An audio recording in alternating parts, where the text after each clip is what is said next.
प्रश्नावली 5.2 का प्रश्न 14वां कहता है कि 10 और 250 के बीच में 4 के कितने गुणज हैं।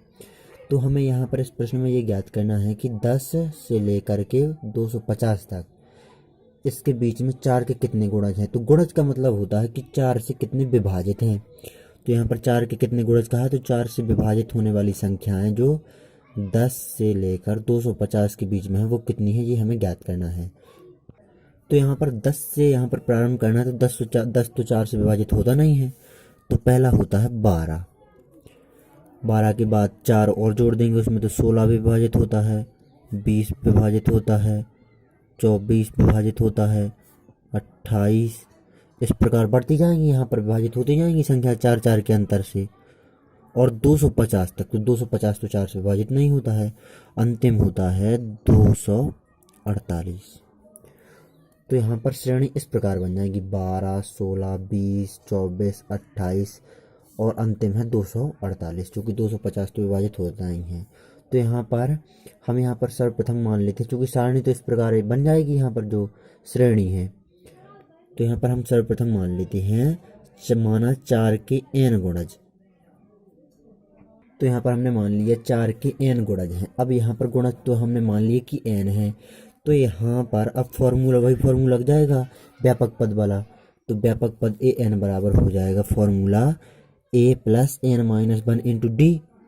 तो यहाँ पर इस श्रेणी में प्रथम पद है जो 12 है वो प्रथम पद हो जाएगा a बराबर 12, और अंतिम पद जो 248 है वो हो जाएगा अंतिम पद ए एन बराबर 248। और जो सारवंतर इन सभी में जो d है वो सभी में समान है और अंतर है 4 4 का, तो d बराबर आ जाएगा 4। अब यहाँ पर सीधा सीधा फॉर्मूला लगा देते हैं। तो यहाँ पर प्रश्न अनुसार फॉर्मूला लगा देते हैं। व्यापक पद ए एन बराबर a plus n minus 1 into D, और अभी इसी फॉर्मूले में सभी के मान रख देते हैं। तो यहाँ पर मान रख देते हैं, तो ए एन बराबर है 248, बराबर का चिन्ह लगाया, ए का मान दिया हुआ है जो कि प्रथम पद कहलाता है, तो 12 प्लस का चिन्ह लगाया, n माइनस 1 को ज्यों का त्यों लिखा रहने देते हैं। चूँकि n हमने मान लिया है 4 के n गुणा से, तो ये हमें तो n तो ज्ञात ही करना है, और d तो इनटू में d का मान दिया हुआ है 4। अब यहाँ पर आगे सॉल्व करते हैं इसे। तो यहाँ पर 12 का इस तरफ पक्षांतरण कर देते हैं, जो ये प्लस के 12 है इसका 248 की तरफ पक्षांतरण कर देते हैं, तो 248 ये ज्यों का त्यों रहेगा।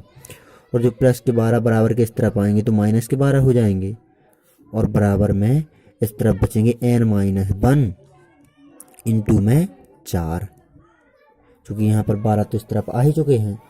अब यहाँ पर थोड़ा आगे सॉल्व करते हैं।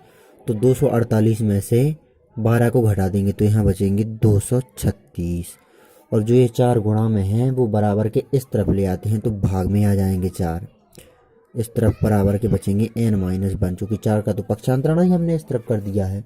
अब यहाँ पर 236 में 4 का भाग दे देते हैं, तो 4 पंच 20, 4 9 36, तो 59 आ जाएगा। 4 का भाग जब 236 में देंगे और माइनस के 1 का इस तरफ पक्षांतरण कर देंगे तो प्लस का 1 इस तरफ हो जाएगा और बराबर में बचेगा n। तो यहाँ पर n बराबर आ जाएगा 59 और 1 हो जाएंगे 60। तो यहाँ पर आंसर आ गया 4 के 60 गुणज हैं 10 और 250 के बीच में। तो यही हमारा आंसर है। तो आप इस प्रश्न को अच्छी तरह से नोट कर लीजिए।